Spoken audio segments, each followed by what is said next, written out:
Graças a Deus, meus irmãos. Joimar com vocês, trazendo aquelas devocionais na Palavra de Deus. Hoje, Marcos, capítulo 4, verso 35 até o 41. Vamos ler? Naquele dia, sendo já tarde, disse-lhes Jesus: Passemos para a outra margem. E eles, despedindo a multidão, o levaram assim como estava, no barco, e outros barcos o seguiam. Ora, levantou-se grande temporal de vento, e as ondas se arremessavam contra o barco, de modo que o mesmo já estava a encher-se de água. Meus irmãos, vivemos em um mundo enlouquecido e em turbulências, por todos os lados, em todos os setores e em qualquer lugar do mundo.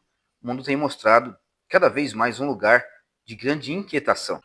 Quando nós olhamos para esse texto, nós encontramos o Senhor Jesus, depois de dias de ministração, cura, pregação, conforto aos necessitados, ir para a sua cidade natal, onde também começa outra sessão de ministração, de curas e aplicação da sua misericórdia, até que resolve estendê-la até o outro lado do mar da Galileia, que é na região dos Gadarenos, ou Gerazenos em algumas versões.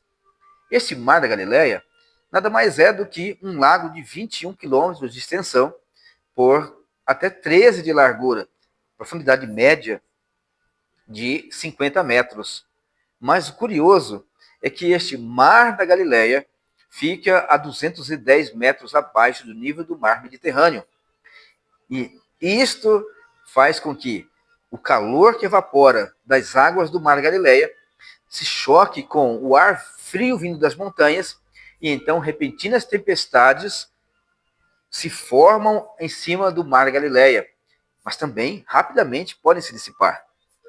Quando nós vemos Jesus atravessando o mar e enfrentando a tempestade, encontramos uma das mais belas passagens de demonstração do seu poder e da sua misericórdia na vida daqueles que o servem. Hoje nós vamos ver Jesus, o Senhor, sobre as tempestades, exatamente como no texto que nós lemos. Após ministrar durante dias, ele está exausto e pede aos discípulos que o levem para o outro lado do mar da Galileia.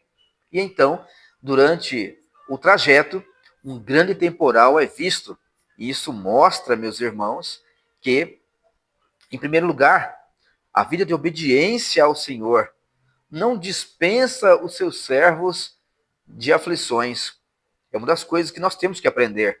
Inclusive, o próprio Jesus também passou por tribulação. Ele estava no barco com eles durante a tempestade, mostrando que a obediência não nos isenta de sofrimento. A queixa de muitos cristãos é: puxa, eu sou um crente fiel, estou na vontade de Deus e tenho passado por tribulação. Então, é importante lembrar que todos os servos fiéis passaram por tribulações, porque este mundo é um mundo de tribulação. É um mundo que está sob o efeito do pecado. Então, você não deve se entristecer por passar por aflições. Pelo menos se entristecer demasiado a ponto de duvidar da bondade de Deus. Só você olhar para a vida de Abraão, por exemplo. Noé, aflito em meio dos ímpios, porque estava fazendo a vontade de Deus. Abraão, para fazer uma ordem cronológica, também fiel a Deus, passou por tribulações, incertezas, momentos de dúvida. Mas em todos esses momentos, tanto com Noé, quanto com Abraão, nós vemos Deus acompanhando de perto os seus servos. Mais adiante, nós vemos Davi sendo perseguido por o seu filho Absalão, descendo em direção ao Jordão em grande angústia, e depois sendo ameaçado por Simei, que ia em cima do monte, num caminho acima, jogando terra na cabeça de Davi e pedras, e o tratando como um cão. Mas Davi refugiou-se no Senhor e escreveu um dos mais belos salmos que nós conhecemos. Em paz me deito e logo pego no sono, porque em ti, Senhor, eu me refugio. Em paz me deito e logo adormeço. Acordo porque o Senhor me sustenta. São os salmos que ele escreve, mostrando a sua aflição, mas também a sua confiança na bondade de Deus, que retira o seu servo da aflição e dá conforto aos seus servos. Mais adiante, nós encontramos também um servo obediente, Elias, o tesbita, o grande profeta de Israel, que em tempos de grande perseguição enfrenta grande dificuldade a ponto de refugiar-se em uma caverna. Só para lembrar, geralmente as cavernas eram refúgio de malfeitores. E o servo de Deus, poderoso homem do Senhor, tem que se refugiar num lugar hostil. Mas ele confia na bondade de Deus. Elias chega a pedir a morte para si. E Deus lhe manda conforto, porque ele conforta os seus servos em grande tribulação. Mais adiante, nós encontramos o Senhor Jesus, pessoalmente confortando a igreja de Esmirna. É a única igreja que não é repreendida no Apocalipse. E Jesus conforta aquela igreja dizendo: conheço a tua tribulação e a tua pobreza. E eu sei que vocês são fiéis.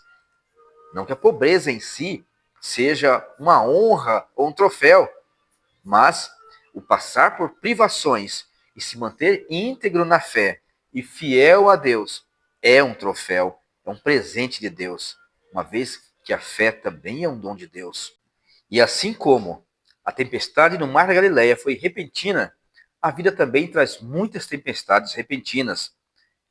Eventos que não contávamos que acontecesse. Coisas terríveis que se levantam de uma hora para outra. Tribulações e angústias que nós temos que enfrentar. Mas o crente deve saber que Jesus conforta aqueles que passam por tribulação. A tribulação, ela não é o fim de nossa vida, mas temos que contar que, como o apóstolo Pedro escreveu, a tribulação produz perseverança. A perseverança, experiência. E a experiência, esperança. E a esperança não nos decepciona. Assim, quando nós olhamos para a tempestade do mar da Galileia, as ondas se arremessavam contra o barco e eram tão fortes que aqueles pescadores experientes imaginaram que iriam naufragar. As ondas batiam no barco a ponto de quase levá-lo a pique. E muitas vezes também as tribulações são tão fortes que imaginamos que não resistiremos. Mas Deus sempre tem um amanhã para aqueles que nele confiam. O apóstolo Pedro também, na prisão, confortava aqueles que passavam por tribulações como ele. O autor aos Hebreus, que é contemporâneo do Evangelho de Marcos, também escreve aos irmãos dizendo: não desanimem na fé, não voltem atrás, não deixem de congregar, porque o Senhor está próximo. Meus irmãos, neste primeiro ponto nós encontramos que Jesus, ele não está distante de nós, ele está conosco e ele mesmo prometeu: eis que estarei convosco todos os dias, até a consumação do século. E ele, de fato, está entre nós. Ele caminha entre os 7 candeeiros, que é a presença da igreja iluminando este mundo. Ele está presente. Por isso, meus irmãos, não se desanimem por causa da aflição. Deus assiste, Deus vê, Deus ouve e Deus responde. É o que veremos no tópico a seguir.